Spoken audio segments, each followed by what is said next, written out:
వి gold trusted gold buyers మీరు తాకట్టు పెట్టిన బంగారాన్ని విడిపించి ఈ రోజు ఉన్న మార్కెట్ ధరకు కొనబడును. What is your next one sir with Rajamouli గారు?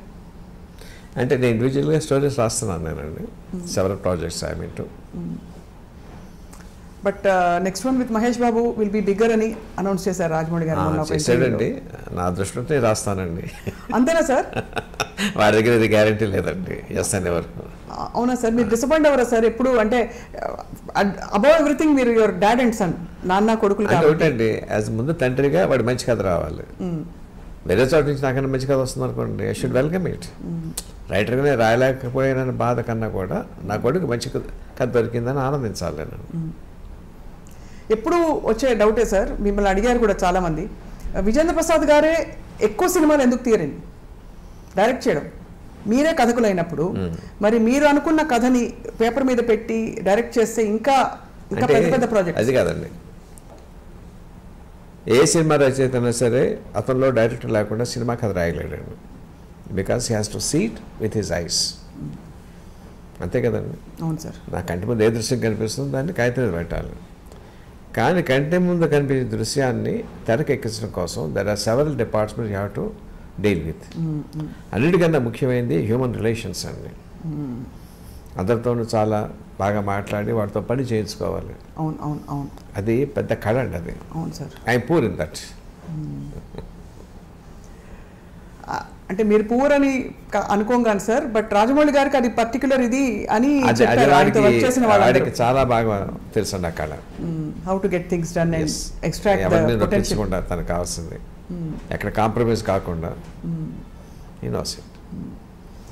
బట్ మిమ్మల్ని మీరు నాన్నగారు కథ రాస్తున్నారు, కథ ఇచ్చేసాక మళ్ళీ ఇది కరెక్ట్ కాదు, ఇది లాజిక్ అందట్లేదు, నాకు ఇలా వద్దు, లేకపోతే నాకు ఇలా కావాలి అని ఆ స్వేచ్ఛ లిబర్టీ ఉంటుంది కదా సార్ ఇద్దరి మధ్య మీకు?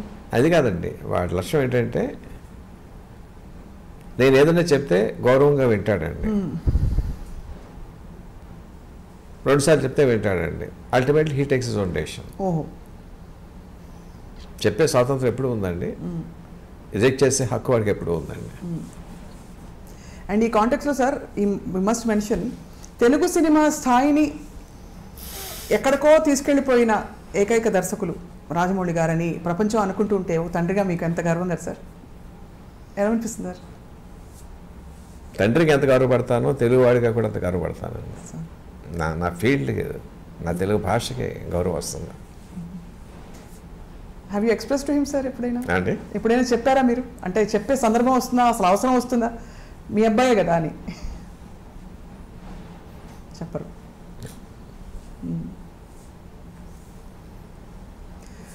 But we are all curious sir to see RRR అనే ఒక మ్యాగ్నమ్ ఓపస్. అసలు ఇట్ వోంట్ డిసప్పాయింట్ యూ, అంతవరకు చెప్తాను నేను. It won't disappoint sir. And also where does Ajay Devgan garu coming sir? ఇది అడిగేయచ్చా? క్యామియో రోల్ అండి. It's cameo role, very important but cameo role. He is the one who inspires Ram Charan. We are waiting to see more Bajrangi Bhaijans. We are waiting to see more RRR, Bahubali. ఇంకా చెప్పక్కర్లేదు sir వర్షాల. మీరు మీ కథలు అలా తెర మీదకి వచ్చి it should also guide the coming generations అని మేము చాలా ఎదురు చూస్తున్నాం సార్ మీ కథల కోసం. ఇందులో ఒక పాయింట్ చెప్పడం మర్చిపోయానండి. సినిమా అంతా అయిపోయిన తర్వాత RR కోసం కంపోజ్ చేశాడు కీరవాడిని, జనని పాట అండి. ఇంటికి వచ్చేసరికి రాయమౌళి గదిలోంచి వినిపిస్తుంది. ఏంట్రా పాట అన్నాను నేను. తీసుకొచ్చి ఇలాగ ఆన్ చేశాడండి. అన్కంట్రోలబుల్గా ఏడుపు వచ్చేసింది నాకండి. అన్కంట్రోలబుల్. ఏమి సందర్భం, పెద్దన్న రికార్డింగ్ కోసం కంపోజ్ చేశాడు కూడా చెప్పలేదు నాకు వాడండి. ఏంటి పాట వినిపిస్తుంది అన్నానంటే తీసుకొచ్చి ఆ ల్యాప్టాప్ ఓపెన్ చేశాడు. I was sobbing shamelessly. నాకు తెలియదండి ఎందుకంత ఇది వచ్చిందో. అంటే ఏంటంటే అది పేట్రియాటిజం లాగా తీసుకొచ్చిందండి. I'm sure same emotion audience will feel in the theatre. That says a lot sir. మీరు అంతగా మీరు క్రియేట్ చేస్తుందే మీరు అంత మూవ్ అయిపోయారంటే I'm swear and it's a truth. అసలు ఎందుకు చేసాడో నాకు చెప్పలేదన్నాడు. పాట అయిన తర్వాత చెప్పాడు రికార్డింగ్ కోసం పెద్దని చేసాడండి. నా సినిమాలో కూడా నాకు తెలియదండి.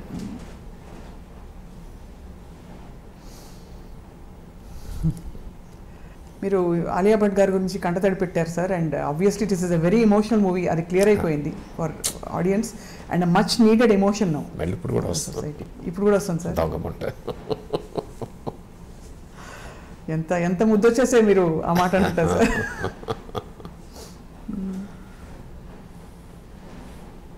సార్ మీరు దేశభక్తులు అనగానే మీకు గుర్తొచ్చే మొదటి 2 పేర్లు ఎవరు సార్? అంటే జనరల్గా మన దేశంలో దేశభక్తులు లేక అంటే మన హిస్టారికల్ టైంలోకి వెళ్తే ఛత్రపతి శివాజీ, రాణా ప్రతాప్, మహారాజా రంజిత్ సింగ్, ఝాన్సీ లక్ష్మీబాయి, ఎవరి పేరున్నా రోమాంచితం అవుతాయండి. అవునా సార్? అసలు అలా స్పందించగలగడమే గొప్ప ఇది సార్, మీకు అదృష్టం సార్. సో కీరవాణి గారి మ్యూజిక్ అయితే ఇంకా చెప్పక్కర్లేదు మనం. అల్టిమేట్ అండి, అల్టిమేట్. సార్ ఇప్పుడు ఆలియా భట్ గారు కాకుండా ఇతర పాత్రధారులు, అంటే ఇప్పుడు ఇద్దరు హీరోలు ఒక హీరోయిన్ గురించి బ్రిటిష్ లేడీ ఒక అమ్మాయి ఉందండి, మీరు ట్రైలర్ చూసారు కదా? అవును, తను she is also integral part of the story. And how did you pick characters తెల్లవాళ్ళ కోసం? అంటే బ్రిటిష్ కాలం నాటి అంటే వాళ్ళు రూల్ చేస్తున్నప్పుడు వాళ్ళు లేకుండా కథలో ఊహిస్తాం. లేదు అది కాదు sir. How did you pick అంటే ఆ నటులు ఎలా దొరికారని? అంటే కాస్టింగ్ నెక్స్ట్ వాళ్ళు తీసుకొస్తారండి. అమ్మాయి కూడా చాలా బాగుందండి, చాలా హోమ్లీ అండ్ లవ్లీ.